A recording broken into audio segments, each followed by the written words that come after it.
اچھا، اب اگلی بات یہ کرتے ہیں کہ سی پی آئی کا بھی آپ نے حقائق نامہ سن لیا اور یہ ایف اے ٹی ایف کے حقائق بھی سن لیے۔ اب اسی سے ملتا جلتا ایک اور نقطہ ہے کہ جو لوگ عالمی میڈیا سے واقف ہیں وہ ریوٹرز کے نام سے بھی واقف ہیں۔ یہ بھی یورپ ہی کا ایک ادارہ ہے، غالباً جرمنی ہی کا ہے۔ تو REUTERS اس کے سپیلنگ ہیں، اور اس نے بھی 17 دسمبر 2012 کو ایک رپورٹ شائع کی تھی۔ اس ریوٹرز کی رپورٹ میں 6 ٹریلین امریکی ڈالر کو ڈرٹی منی کے طور پہ بتایا گیا تھا۔ رپورٹ میں ڈرٹی منی کا تصور وہی ہے کہ منی لانڈرنگ اور بے ایمانی اور رشوت اور فلاں فلاں، یعنی مالی جرم، مالی بے ضابطگیاں۔ اور اس رپورٹ کے مطابق اماؤنٹ پہ ذرا غور کریں، رقم دیکھیں کتنی ہے،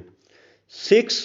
ٹریلین US ڈالر۔ اب 1 ٹریلین کو آپ سمجھیں کہ 1 ٹریلین میں 1000 ارب ڈالر ہوتے ہیں، اور 1 ارب ڈالر میں کتنے پاکستانی روپے آج بن رہے ہیں وہ آپ ذرا خود ہی سوچ لیں۔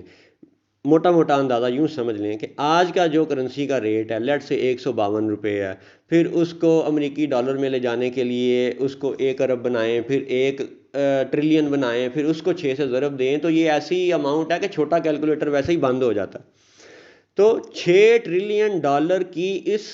ڈرٹی منی کے متعلق ریوٹرز کا یہ بیان تھا کہ یہ جو رقم ہے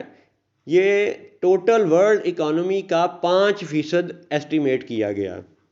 یعنی کہ یہ 5% جو ورلڈ اکانومی کا ہے یہ حرام کے پیسے میں جا رہا ہے اور خرچ ہو رہا ہے اور مختلف طرح اس کا استعمال ہے۔ ٹھیک ہے، اب چلیں کوئی کہے کہ جی ہم اس رپورٹ کو مانتے ہیں یا نہیں مانتے، لیکن جب ریوٹرز اور ٹرانسپیرنسی اور CPI وغیرہ جیسے اداروں کے رپورٹیں بہت سی دنیا کے معاملات پر FATF کو لاگو کرنے کا باعث ہیں، تو پھر ہمیں بھی تو یار اتنا حق دو نا کہ ہم ان کو انالائز کریں۔ تو ہمارے ان یعنی گزارشات کو سنو اور پاکستان اور عوام کی بہتری کے لیے کم از کم اگلی میٹنگ میں یار پیش کرو، مقدمہ لڑو، اپنا موقف ضرور آگے بیان کرو، پھر جو فیصلہ ہوگا وہ جو کریں گے وہ پھر بعد کی بات ہے، آپ تو کم از کم اپنا مقدمہ پیش کرو۔ ٹھیک ہے، یہ میں اپنے اہلکاروں سے بات کر رہا ہوں۔ اچھا، اب دوبارہ آگے چلتے ہیں کہ جب 2012 میں 6 ٹریلین ڈالر جو کہ 5% آف ورلڈ اکانومی تھی وہ ڈرٹی منی تھی، تو اس حساب سے تو جب ہم باقی سارے ملکوں کا اور پاکستان کا دیکھتے ہیں کہ 2012 سے آج تک پاکستان کا گروتھ ریٹ بھی اللہ کے فضل سے مثبت ہے، یعنی کاروبار بڑھ رہا ہے۔ اسی طرح باقی بھی بہت سے ملک ہیں جن کا کاروبار بڑھ رہا ہے، خواہ کرونا آیا نہ آیا، دونوں صورتوں میں بہت سے ملکوں کا کاروبار بڑھا ہے 2012 سے 2021 تک۔ تو اس تناظر میں خلاصہ یہ ہوا کہ رشوت کی یہ ڈرٹی منی، یہ مختلف معاملات ہو سکتا ہے، گمان کیا جا سکتا ہے، خیال سوچا جا سکتا ہے کہ شاید اب یہ 6 ٹریلین ڈالر سے بھی بڑھ چکے ہوں، وگرنہ اگر یہ اتنے بھی ہیں یا چلو کم ہو کے 5 ٹریلین ڈالر پہ آ گئے ہیں یا 4 ٹریلین ڈالر پہ آ گئے ہیں، پھر بھی حقیقت تو یہ ہے کہ دنیا بھر میں اس وقت مالی بے ضابطگیاں موجود ہیں، اور کسی ایک ملک کو بھی 100 پوائنٹ نہیں ملا CPI انڈیکس میں۔ تو پھر وہی گزارش ہے کہ خدا را FATF کو اس کو آپ پاکستان پہ جس طرح امپلیمنٹ کر رہے ہیں اس میں یار ظلم کا عنصر نہ شامل کریں، خدا کے واسطے۔ پھر گزارش ہے کہ اللہ کے حکم کے مطابق تھوڑی عقل بھی استعمال کر لیں، اس سے آپ کا اور ہم سب کا بھلا ہوگا، اس سے آپ ہمارے مددگار بن جائیں گے۔ اگر آپ ہماری مدد کرنا چاہیں تو یقین کریں بڑے اچھے طریقے سے کر سکتے ہیں۔ اچھا جی، اب اگلی بات کرتے ہیں۔ اچھا، اب اگلی بات یہ ہے کہ حکومت پاکستان کا جو موقف ہے جس پہ وہ اس وقت بھرپور ڈٹے ہوئے ہیں، پرعزم ہیں کہ جی ہم نے ہر قیمت پہ حکومت کی رٹ کو قائم رکھنا ہے۔ اچھا چلیں، یہ ان کی بڑی مضبوط بات ہے کہ جو حکومت ہوتی ہے اس کو نظام سنبھالنے کے لیے کسی جگہ نرمی بھی کرنی پڑتی ہے، کسی جگہ سختی بھی کرنی پڑتی ہے، یہ ایک عالمی حقیقت ہے، چلیں ہم مانتے ہیں۔ لیکن اب چونکہ معاملہ فرانس اور FATF اور بہت زیادہ حد تک ٹریفک سے ریلیٹڈ تھا، تو بڑا الزام یہی تھا کہ یہ سڑکیں خالی کریں اور ٹریفک کو چلنے دیں۔ تو اب جو گورنمنٹ کی رٹ ہے ہم اس کو مختلف نکات کے حوالے سے ذرا زیر بحث لاتے ہیں، اور پھر گزارش کریں گے سارے نکات کے بعد کہ ابھی بھی اس شر میں سے خیر نکل سکتی ہے اگر آپ غور کریں تو۔ اللہ کے حکم کے مطابق ذرا عقل کریں تو ہم سب کے لیے یہ عقل فائدہ مند ثابت ہوگی انشاءاللہ، میرے لیے بھی، آپ سب کے لیے بھی۔ تو اب کیونکہ ٹریفک جام بڑا ایک اہم اور مرکزی اور سینسٹیو اور بڑا ہی یعنی ایک لوگوں کی تکلیف کے حوالے سے اہم نقطہ تھا، تو اس ٹریفک جام کو سب سے پہلے انالائز کرتے ہیں۔ اب گزارش یہ ہے کہ اب میری جو یوں کہہ لیں کہ حکمرانوں سے اور اہلکاروں سے اس طرف زیادہ توجہ ہے، وزیروں سے زیادہ یعنی میری گزارشات ہے اس وقت، کیونکہ اب بات ہو رہی ہے اگلے نکات رٹ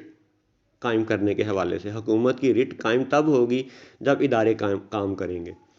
اب ٹریفک جام کے حوالے سے سب سے پہلا تو گزارش یہ ہے کہ ہم لوگوں نے یہ دیکھا پچھلے کئی سالوں میں کہ اربوں نہیں کھربوں روپے خرچ کر کے سارے ہی پاکستان میں بہت سے چوکوں میں، چوراہوں میں، چرنگیوں میں ٹریفک سگنل لگائے گئے، لال بتی، پیلی بتی، ہری بتی، یہ سب پاکستانی جانتے ہیں، بچہ بڑا سب جانتا ہے کہ یہ کوئی چھوٹا یعنی منصوبہ نہیں ہے۔ سارے ملک میں آپ ذرا غور کریں کہ جب ٹریفک سگنل لگائے گئے ہوں گے اور جو ابھی بھی لگ رہے ہیں تو اس پہ اربوں روپے نہیں کھربوں کا خرچہ ہے یہ، ٹھیک ہے۔ تو جب کھربوں خرچ ہو گئے تو پھر ابھی ہمیں پچھلے کئی سالوں سے، شاید پچھلے 10 سالوں سے اور بالخصوص آج 2021 میں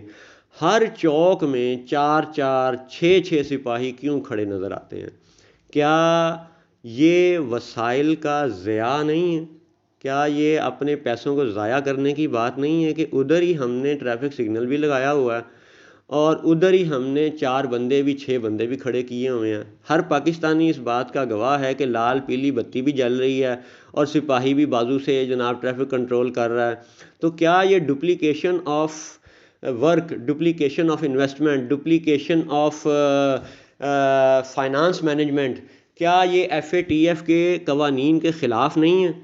ہاں، یعنی کہ سگنل بھی لگا دیا اور ہر چوک میں سپاہی بھی کھڑے ہو گئے، اور اس سے بھی تلخ اور تکلیف دہ حقیقت یہ ہے کہ ٹریفک تو پھر بھی جام ہوتی ہے۔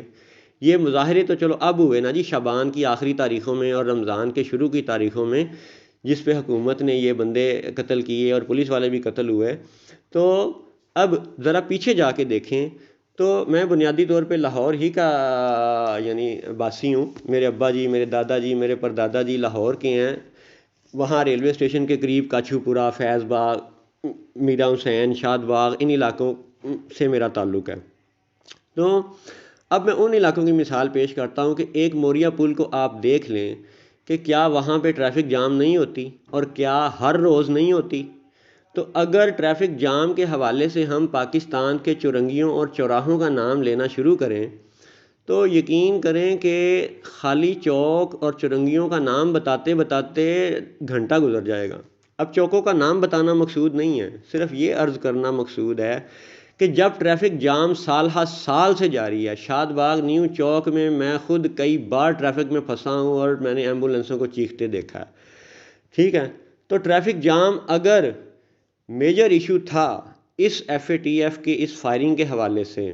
تو پھر کئی سال سے حکومت اپنی رٹ کیوں نہیں قائم کر سکی؟ کیا حکومت آج ٹریفک کے نظام کو سموتھ ثابت کر سکتی ہے اس وقت اپریل 2021 میں؟ یہ بڑا درد مندانہ سوال ہے۔ اس کو آپ اس زاویے سے دیکھیں کہ ہم تجزیہ کر رہے ہیں، اور تجزیے کے نکات قابل غور اس لیے ہوتے ہیں تاکہ ہم اپنا مقدمہ مناسب طریقے سے بنا کے آگے پیش کر سکیں۔ تو میرا بات کہنے کا مطلب یہ ہے کہ ٹریفک کے حوالے سے تحریک لبیک یا رسول اللہ کے کارکنوں پر فائرنگ کی گئی، تو اگر یہ فائرنگ حکومت کے لیے جائز تھی ٹریفک کے حوالے سے، تو پھر پچھلے کئی سالوں سے تو ٹریفک کا نظام درست نہیں ہوا، وہاں پہ تو حکومت کی رٹ قائم نہیں ہوئی، ٹھیک ہے۔ تو اب حکومت یہ ظلم کیوں کر رہی ہے؟ خدا را باز آ جاؤ، وہ جو حکم ہے اللہ کا کہ اپنی اولاد کو قتل نہ کرو، اور پھر جس جان کی اللہ نے حرمت رکھی ہے اسے قتل نہ کرو، یہ ابھی میں نے آپ کے سامنے سورۃ الانعام کی آیت نمبر 151 پیش کی تھی، اسی کے حوالے سے دوبارہ عرض کر رہا ہوں کہ خدا را قتل و غارت بند کرو۔ یہ دونوں طرف ہے۔ اب دوسری بات، اور اس وقت آج کے حقائق یہ ہیں کہ حکومت نے تحریک کے زیادہ لوگوں کو مار دیا اب تک۔ اور آگے چلتے ہیں۔ اگر ٹریفک ہی سب سے بڑا ایشو تھا اس فائرنگ کے حوالے سے، تو حقیر اپنا ذاتی تجربہ آپ کے سامنے بیان کرتا ہے، جس کی تائید لاکھوں لوگ کر سکیں گے، اگر ان میں ہمت ہوئی تو ضرور کریں گے، ورنہ اپنے دل میں تو ضرور تائید کریں گے کہ یہ قذافی اسٹیڈیم لاہور میں چند ماہ پہلے کرکٹ کے میچوں کا انعقاد کیا گیا، جس میں باقاعدہ حکومتی خرچے پہ لائٹیں لگائی گئیں، سپاہی کھڑے کیے گئے، ٹریفک ڈائیورٹ کی گئی، اور بڑی تکلیف دہ بات یہ ہے کہ یہ حقیر خود اس ٹریفک جام کا حصہ رہا اور بڑی اذیت سے دفتر سے نکل کے گھر پہنچتا رہا، اور یہ میچ ایک دن پہ محیط نہیں تھا، یہ کئی ہفتوں کے معاملات تھے، یہ حکومت کو بھی پتہ ہے، یہ عوام کو بھی پتہ ہے۔ تو پھر وہی بات ہے کہ اگر ٹریفک جام ہی مسئلہ تھا تو تب ان کرکٹ میچوں میں حکومت خود ٹریفک جام کروانے پہ مامور تھی، یہی پولیس والے خود اس وقت ٹریفک ڈائیورٹ بھی کر رہے تھے اور ٹریفک جام ہونے کا سبب بھی بن رہے تھے۔ اور آگے چلتے ہیں۔ یہی حقیر اس ٹریفک جام میں بھی پھنسا تھا جس میں بہت سے لاکھوں لاہوریے اور بہت سے دیگر شہروں میں بھی پاکستانی پھنسے تھے، کہ جب چند مہینے پہلے برطانیہ کا شہزادہ اور شہزادی پاکستان کے دورے پہ آئے تھے، تو اس دن بھی یوں ہوا کہ یہ حقیر اپنے دفتر سے نکلا اور کینال روڈ پہ ٹھوکر نیاز بیگ کی طرف جاتے ہوئے ٹریفک میں پھنسا، اور اچھا خاصا پھنسا، اور وہ ٹریفک جام بھی یہی حکومت اپنی رٹ قائم کرنے کے سلسلے میں لاگو کر رہی تھی اس وقت۔ یعنی جب برطانیہ کا شہزادہ اور شہزادی آئے ہوئے تھے تو یہ حکومت خود ٹریفک جام کروانے پر مامور تھی۔ تو یہ دو رنگی یا دوغلا پن، یا اس کو تضاد کہہ لیں، یا اس کو دجل کہہ لیں، یا اس کو کوئی بھی نام دے لیں، اب اخلاق کے تقاضوں سے دیکھیں اور قانون کے تقاضوں سے دیکھیں تو پھر ٹریفک جام کے حوالے سے یہ کوئی انصاف تو نہیں ہے نا۔ ایک جگہ پہ آپ خود میچوں کے حوالے سے، شہزادی کے حوالے سے ٹریفک جام کرتے ہیں اور میڈیا تعریفوں کے پل باندھ دیتا ہے، واہ جی واہ، واہ جی واہ، کیا شاندار میچ انعقاد پذیر ہوئے ہیں، اور کیا جناب شہزادی کا شاندار دورہ ہوا۔ اور دوسری طرف جب ناموس رسالت پہ چند جذباتی نوجوان ٹریفک جام کر دیتے ہیں، حالانکہ میں ٹریفک جام کرنے کے حق میں نہیں ہوں، اللہ جانتا ہے، اللہ جانتا ہے، میں آپ کے سامنے قسم نہیں کھاتا، لیکن اللہ کے نام پہ یہ بات کہہ رہا ہوں کہ میں تحریک لبیک کی ٹریفک جام میں خود پھنسا، 5:15 بجے گھر سے نکلا، 9:30 بجے تک میں یہ جو ٹھوکر سے آگے یہ موٹر وے کا اشارہ آتا ہے جوہر ٹاؤن کی طرف، وہاں پھنسا ہوا تھا، ٹھیک ہے۔ پھر 9:30 بجے میرا بیٹا آیا، اس نے موٹر سائیکل میرے حوالے کی، کسی طرح مشکل سے وہ پہنچا، وہ گاڑی میں بیٹھا، پھر میں موٹر سائیکل پہ بیٹھا، گھر آیا، اور وہ رات کوئی 11:15 11:30 بجے گھر پہنچا۔ تو یعنی یہ حقیر خود تحریک لبیک کی ٹریفک جام میں پھنسا، یہ حقیر خود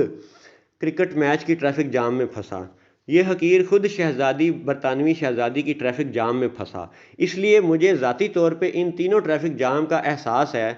اور شاد باغ اور ایک موریا پل کی ٹریفک جام کا احساس تو سارے ہی تقریباً شمالی لاہور کے لوگوں کو ہے۔ تو جب ٹریفک جام ہی اصل نقطہ تھا تو خدارا اگر آپ نے ٹریفک جام کے حوالے سے لوگوں پہ فائرنگ کی ہے تو پھر آج کے بعد آپ کی حکومتی رٹ کا ثبوت یہ ہونا چاہیے کہ کبھی کسی چوک میں ٹریفک جام نہ ہو، کبھی کوئی بندہ ون وے کی خلاف ورزی نہ کرے، کبھی کوئی بندہ لال بتی پہ اشارہ نہ توڑے، سگنل توڑ کے نہ جائے، کیونکہ وہ سگنل توڑنا بھی 2-3 طرح سے قابل مواخذہ ہے۔ وہ اقدام خودکشی بھی ہے، وہ اقدام قتل بھی ہے، اور دوسروں کا نقصان کرنے کے حوالے سے وہ کئی طرح کی دفعات میں آتا ہے۔ تو آج کے بعد اگر پاکستان میں کسی بھی چوک میں ٹریفک جام نہیں ہوتی تو ہم یہ مان لیں گے کہ حکومت کی رٹ قائم ہو گئی ہے، اور اگر آج 18 اپریل کے بعد بھی تحریک لبیک کو کچل دینے کے بعد بھی، تحریک لبیک پر پابندی لگا دینے کے بعد بھی اگر ٹریفک جام ہوتی ہے تو پھر یہ ہر بندہ سوچنے پہ مجبور ہوگا کہ ٹریفک جام کا بہانہ صرف بہانہ ہی تھا، حکومتی رٹ نہ پہلے تھی تو نہ اب ہے۔ تو اس نقطے کو بھی ذرا درد مندانہ دل سے سوچیں اور پھر اگلی بات سنیں۔